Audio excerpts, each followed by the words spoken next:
जय श्री कृष्णा, राधे राधे। आप सभी भक्तों का आपके अपने YouTube चैनल श्री कृष्ण दीवानी में हार्दिक स्वागत है।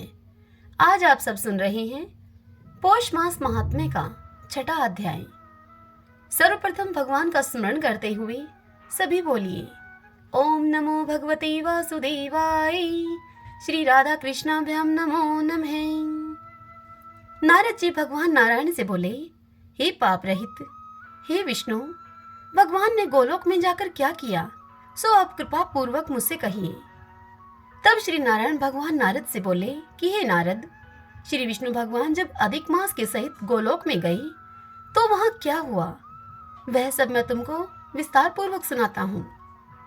हे नारद, गोलोक में मणियों के खंभों से सुशोभित भगवत धाम, जिसमें मनोहर ज्योति स्थान विष्णु भगवान ने दूर से ही देखा, उस ज्योति पुंज से उनके नेत्र मुंद गए। फिर अधिक मास को भगवान पीछे करके कुछ थोड़े दूर से अपने नेत्र खोलकर धीरे धीरे अब आगे बढ़े। जब उस स्थान के पास पहुंचे तो अधिक मास के सहित विष्णु बड़े प्रसन्न हुए। द्वारपाल ने इनको नमस्कार किया। तदंतर रत्नों के सिंहासन पर गोपियों के बीच में बैठे हुए श्री कृष्ण को रामानाथ श्री विष्णु जी ने नमस्कार किया। फिर विष्णु ने कांपते हुए मलमास को श्री कृष्ण के चरणों में डाल दिया। तब श्री कृष्ण भगवान उनसे पूछने लगे कि यह कौन है, कहां से आया है और इस गोलोक में यह किस लिए रोता है? क्या इसका दुख कोई नहीं मिटाता?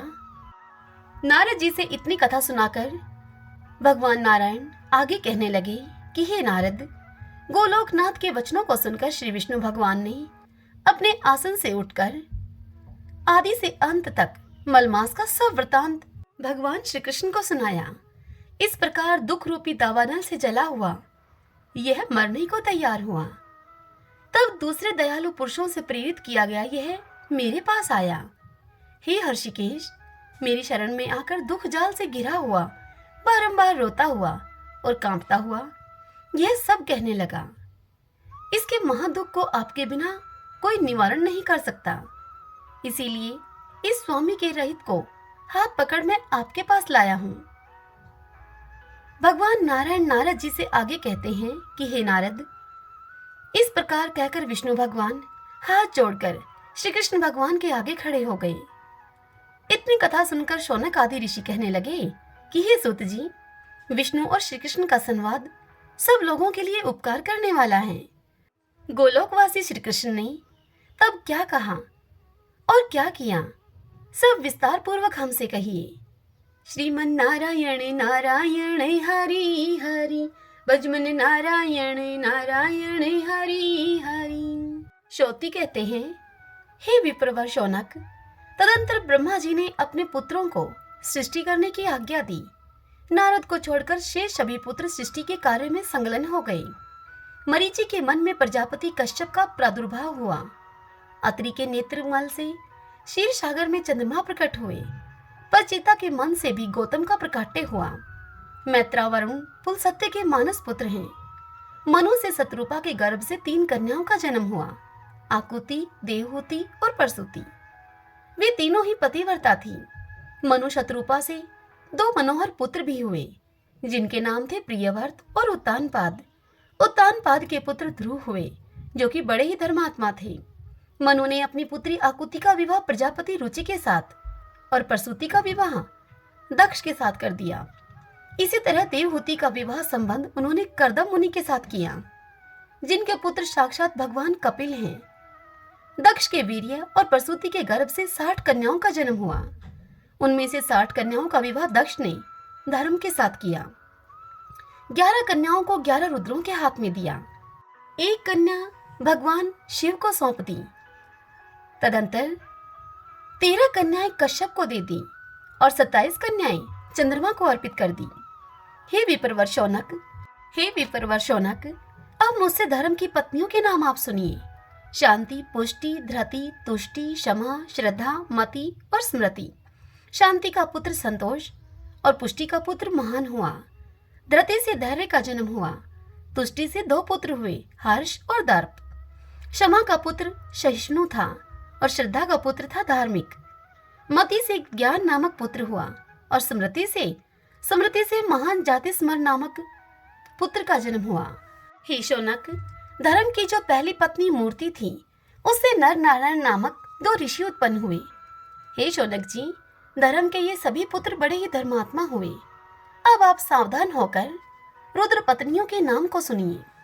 कला, कलावती, काष्ठा, कालिका, कलह प्रिया, कंदली, भीषणा, रासना, परमोचा, भूषणा और शुकी, इन सबके बहुत से पुत्र हुए जो भगवान शिव के पार्षद हैं। दक्ष पुत्री सती ने यज्ञ में अपने स्वामी की निंदा होने पर शरीर को त्याग दिया और पुनः हिमवान की पुत्री पार्वती के रूप में अवतीर्ण होकर भगवान शंकर को ही पति के रूप में प्राप्त किया। हे धर्मात्मा शौनक, अब कश्यप की पत्नियों के नाम सुनिए। देव माता अदिति, दैत्य माता दिति, सर्प माता कद्रु, पक्षियों की जननी विंता, गौओं और भैंसों की माता शुरभि, सार में अर्थात कुत्ते आदि जंतुओं की माता है शर्मा, दानवों की जननी है दनु तथा अन्य पत्नियां भी इसी तरह अन्य अन्य संतानों की जननी हैं। हे मुने शौनक, इंद्र आदि पारा आदित्य तथा उपेंद्र, वामन आदि देवता अदिति के पुत्र कहे गए हैं, जो महान बल पराक्रम से संपन्न हैं। हे ब्राह्मण शौनक, इंद्र का पुत्र जयंत हुआ, जिसका जन्म शची के गर्भ से हुआ था। आदित्य अर्थात सूर्य की पत्नी तथा विश्वकर्मा की पुत्री स्वर्णा के गर्भ से शनश्चर और यम नामक 2 पुत्र हुए तथा कालिंदी नाम वाली एक कन्या भी हुई। उपेंद्र के वीर्य और पृथ्वी के गर्भ से मंगल नामक पुत्र उत्पन्न हुआ। तदंतर भगवान उपेंद्र के अंश अर्थात वामन के और धरणी के गर्भ से मंगल के जन्म का प्रसंग सुनाकर सौती बोले, हे शौनक जी, मंगल की पत्नी मेधा हुई, जिसके पुत्र महान घंटेश्वर तथा विष्णु तुल्य तेजस्वी वर्णदाता हुए। दिति से महाबली हिरण्यकशिपु और हिरण्याक्ष नामक पुत्र तथा सिंहिका नाम वाली एक कन्या का जन्म भी हुआ। सही के अर्थात राहु सिंहिका का ही पुत्र है। सिंहिका का दूसरा नाम निरृति भी था, इसीलिए राहु को निरृत भी कहते हैं। हिरण्याक्ष को कोई संतान नहीं थी, वह युवावस्था में ही भगवान वराह के हाथों मारा गया। हिरण्यकशिपु के पुत्र प्रहलाद हुए, जो वैष्णवों में अगर गण्य माने गए हैं। उनके पुत्र विरोचन हुए और विरोचन के पुत्र साक्षात राजा बलि हुए।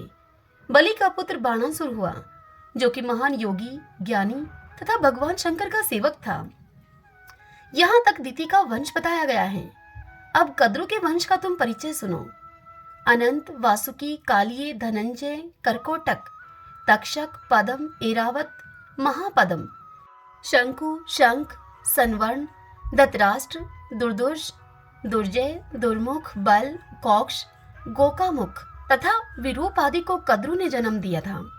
हे शौनक जी, जितनी सर्प जातियां हैं, उन सब में प्रधान ये ही हैं। लक्ष्मी जी के अंश से प्रकट हुई मंसा देवी कद्रु की कन्या है।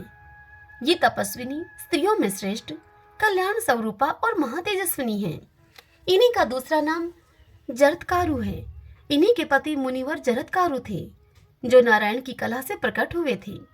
विष्णु तुल्य तेजस्वी आस्तिक इन्हीं मंसा देवी के पुत्र हैं। इन सबके नाम मात्र से मनुष्यों का नागों से भय दूर हो जाता है। यहाँ तक कि कद्रु के वंश का परिचय दिया गया। अब विंता के वंश का तुम वर्णन सुनो। विंता के 2 पुत्र हुए, अरुण और गरुड़। दोनों ही विष्णु तुल्य पराक्रमी थे। उन्हीं दोनों से कर्म से सारी पक्षी जातियां प्रकट हुई। गाय, बैल और भैंसे ये सुरभि की श्रेष्ठ संतानें हैं। समस्त सार में अर्थात समस्त कुत्ते शर्मा के वंशज हैं। दनु के वंश में दानव हुए और अन्य स्त्रियों के वंशज अन्य अन्य जातियां। यहाँ तक कश्यप वंश का वर्णन किया गया है। हे शौनक, अब तुम चंद्रमा का आख्यान सुनो। पहले चंद्रमा की पत्नियों के नामों पर ध्यान दीजिए, फिर पुराणों में जो उनका अत्यंत अपूर्व पुरातन चरित्र है उसको श्रवण कीजिए। अश्विनी, भरणी, कृतिका, रोहिणी, मृगशिरा, आद्रा, पूजनिया, साध्वी, पुनर्वसु, पुष्या, आश्लेषा, मघा, पूर्व फागुनी, उत्तर फागुनी, हस्ता, चित्रा, स्वाति, विशाखा, अनुराधा, ज्येष्ठा, मूला, पूर्व आषाढ़ा, उत्तर साढ़ा, श्रवणा, धनिष्ठा, शुभा, सतभिषा, पूर्व भाद्रपदा, उत्तर भाद्रपदा तथा रेवती, ये 27 चंद्रमा की पत्नियां हैं। इनमें रोहिणी के प्रति चंद्रमा का विशेष आकर्षण होने के कारण चंद्रमा ने अन्य सब पत्नियों की बड़ी अवहेलना की। तब उन सब ने जाकर पिता दक्ष को अपना सारा दुख सुनाया। दक्ष ने चंद्रमा को क्षय रोग से ग्रस्त होने का श्राप दे दिया। चंद्रमा ने दुखी होकर भगवान शंकर की शरण ली और शंकर जी ने उन्हें आश्रय देकर अपने मस्तक में स्थान दिया। तब से उनका नाम चंद्रशेखर हो गया। देवताओं तथा अन्य लोगों में शिव से बढ़कर शरणागत पालक दूसरा कोई नहीं है। अपने पति के रोग मुक्त और शिव के मस्तक में स्थित होने की बात सुनकर दक्ष कन्याएं बारंबार रोने लगी और तेजस्वी पुरुषों में श्रेष्ठ पिता दक्ष की वह शरण में आई। वहां जाकर अपने अंगों को बारंबार पीटती हुई वे सभी उच्च स्वर से रोने लगी तथा दीनानाथ ब्रह्मापुत्र दक्ष से दीनता पूर्वक कातर वाणी में वह बोली। दक्ष कन्याओं ने कहा, हे पिताजी, हमें स्वामी का सौभाग्य प्राप्त हो, इसी उद्देश्य को लेकर हमने आपसे अपना दुख निवेदन किया था, परंतु सौभाग्य तो दूर रहे, हमारे सद्गुणशाली स्वामी ही हमें छोड़कर चल दिए हैं। हे तात, नेत्रों के रहते हुए भी हमें सारा जगत अंधकारपूर्ण दिखाई देता है। हमें आज यह बात समझ में आई है कि स्त्रियों का नेत्र वास्तव में उनका पति ही है। पति ही स्त्रियों की गति है, पति ही प्राण तथा संपत्ति है। धर्म, अर्थ, काम और मोक्ष की प्राप्ति का हेतु तथा भवसागर का सेतु भी पति ही है। पति ही स्त्रियों का नारायण है, पति ही उनका व्रत और सनातन धर्म है। जो स्त्री पति से विमुख है, उन स्त्रियों का सारा कर्म व्यर्थ है। समस्त तीर्थों में स्नान, संपूर्ण यज्ञों में दक्षिणा वितरण, संपूर्ण दान, पुण्य में व्रत और नियम, देवार्चन, उपवास और समस्त तप, ये पति की चरण सेवा जनित पुण्य की 16वीं कला के बराबर भी नहीं है। स्त्रियों के लिए समस्त बंधु बांधुओं में अपना पुत्र ही प्रिय होता है, क्योंकि वही स्वामी का अंश है। पति 100 पुत्रों से भी बढ़कर है। जो नीच कुल में उत्पन्न हुई है, वही स्त्री सदा अपने स्वामी से द्वेष रखती है। जिसका चित्त चंचल और दुष्ट है, वही स्त्री सदा पर पुरुष में आसक्त होती है। स्त्री का पति रोगी, दुष्ट, पतित, निर्धन, गुणहीन, नवयुवक अथवा वृद्ध ही क्यों न हो, साध्वी स्त्री को सदा उसी की सेवा करनी चाहिए, कभी भी उसे त्यागना नहीं चाहिए। जो नारी गुणवान या गुणहीन पति से द्वेष रखती है या फिर उसे त्याग देती है, वह तब तक कालसूत्र नरक में पकाई जाती है जब तक कि चंद्रमा और सूर्य की सत्ता रहती है। वहाँ पक्षी के समान कीड़े दिन रात उसको खाते रहते हैं। वह भूख लगने पर मुर्दों का मांस और मज्जा खाती है, प्यास लगने पर मूत्र का पान करती है। तदंतर कोटि सहस्त्र जन्मों तक गिद्ध, 100 जन्मों तक सुअर और फिर 100 जन्मों तक शिकारी जीव तथा उसके बाद बंधु हत्यारिण होती है। तत्पश्चात पहले के सत्कर्म के प्रभाव से यदि कभी मनुष्य जन्म पाती है वह तो निश्चय ही विधवा, धनहीन और रोगिणी होती है। हे ब्रह्मा कुमार, आप हमें पतिदान दीजिए, क्योंकि वह संपूर्ण कामनाओं का पूरक होता है। आप ब्रह्मा जी के समान फिर से जगत की सृष्टि करने में समर्थ हैं। अपनी कन्याओं का यह वचन सुनकर प्रजापति दक्ष भगवान शंकर के समीप गए। शंकर जी ने उन्हें देखते ही उठकर प्रणाम किया। शिव को प्रणाम करते हुए देखकर दक्ष ने दुर्धर्ष क्रोध को त्याग दिया और आशीर्वाद देकर कृपानिधान शंकर जी से कहा। दक्ष ने भगवान शंकर से कहा कि आप चंद्रमा को लौटा दें। शिव ने शरणागत चंद्रमा को त्याग देना स्वीकार नहीं किया। तब दक्ष उन्हें श्राप देने को तैयार हो गए। यह देखकर शिव ने भगवान विष्णु का स्मरण किया। विष्णु वृद्ध ब्राह्मण के वेश में वहां पर आए और शिव से बोले, हे सुरेश्वर, आप चंद्रमा को लौटा दें और दक्ष के श्राप से अपनी रक्षा करें। तब भगवान शंकर ने कहा कि प्रभु, मैं अपने तप, तेज, संपूर्ण सिद्धि, संपदा और प्राणों को भी दे दूंगा, परंतु शरणागत का त्याग करने में मैं असमर्थ हूँ। जो भय से ही शरणागत को त्याग देता है, उसे भी धर्म त्याग देता है और अत्यंत कठोर श्राप देकर वह चला जाता है। हे जगदीश्वर, मैं सब कुछ त्याग देने में समर्थ हूँ, परंतु स्वधर्म का त्याग नहीं कर सकता। जो स्वधर्म से हीन है वह सबसे बहिष्कृत है। जो सदा धर्म की रक्षा करता है, धर्म भी उसकी रक्षा करता है। हे भगवान, आप तो धर्म को जानते हैं, फिर क्यों अपनी माया से मोहित करते हुए मुझसे ऐसी बात कहते हैं? आप सबके सृष्टा, पालक और अनंततो गतवा संहारक हैं।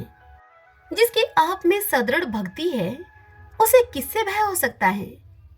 शंकर जी की इस बात को सुनकर सबके भाव को जानने वाले भगवान श्री हरि ने चंद्रमा से चंद्रमा को खींचकर दक्ष को दे दिया। आधे चंद्रमा भगवान शिव के मस्तक पर चले गए और वहां रोग मुक्त होकर वास करने लगे।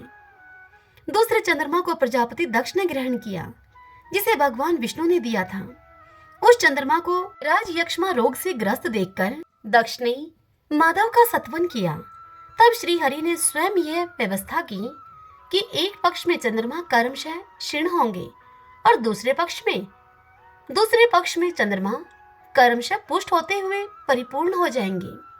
हे ब्राह्मण शौनक, उन सबको वर देकर श्रीहरि अपने धाम को चले गए और दक्ष ने चंद्रमा को लेकर उन्हें अपनी कन्याओं को सौंप दिया।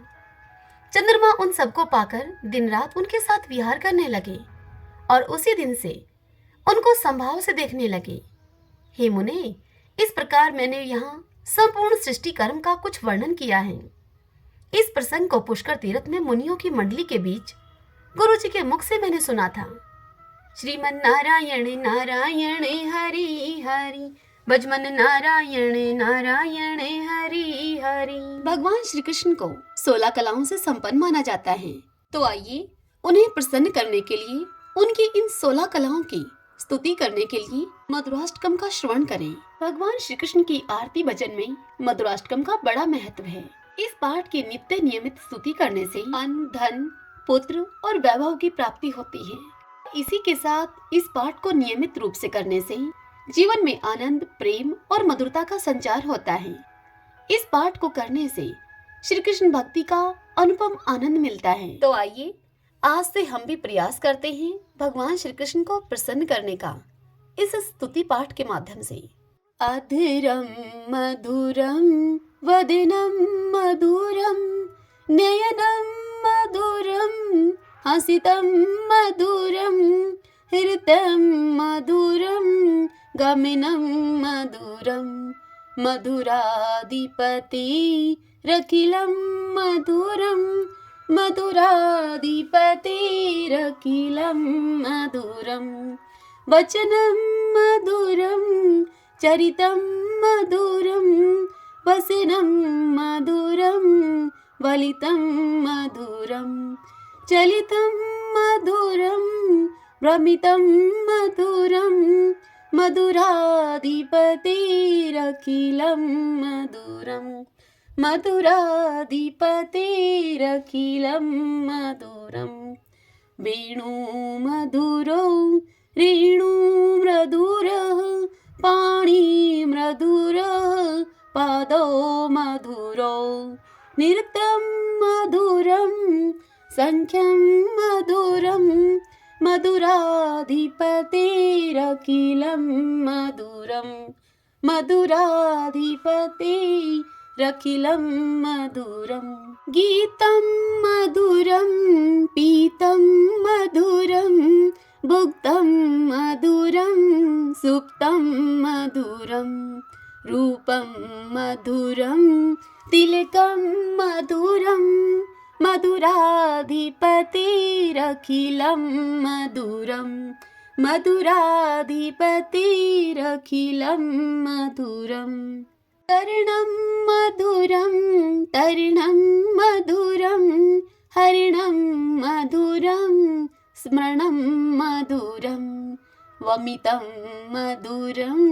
शमितं मधुरं मधुराधिपतिरखिलं मधुरं मधुराधिपतिरखिलं मधुरं गुञ्जा मधुरा माला मधुरा यमुना मधुरा वीची मधुरा सलिलं मधुरं कमलं मधुरं मधुराधिपतिरखिलं मधुरं मधुराधिपतिरखिलं मधुरं गोपी मधुरा लीला मधुरा युक्तं मधुरं मुक्तं मधुरं दृष्टं मधुरं शिष्टं मधुरं मधुराधिपतिरखिलं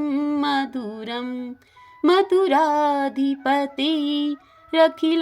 मधुरं। गोपा मधुरा गाओ मधुरा, यष्टिर्मधुरा सृष्टिर्मधुरा। दलितं मधुरं फलितं मधुरं, मधुराधिपतिरखिलं मधुरं। मधुराधिपतिरखिलं मधुरम। आज की यह कथा आपको कैसी लगी? कमेंट बॉक्स में जय श्री कृष्णा लिख के आप मुझे अवश्य बताइए। और यदि पसंद आई हो तो वीडियो को लाइक करें। और इसी के साथ यदि आप मुझे पहली बार सुन रहे हैं तो फिर आप हमारे इस चैनल श्री कृष्ण दीवानी को सब्सक्राइब कर लीजिए। बेल आइकन के बटन को भी दबा लीजिएगा ताकि आपको हमारे आने वाले नए वीडियोस की सभी जानकारी, सभी नोटिफिकेशन समय से मिल सके। हरे कृष्णा।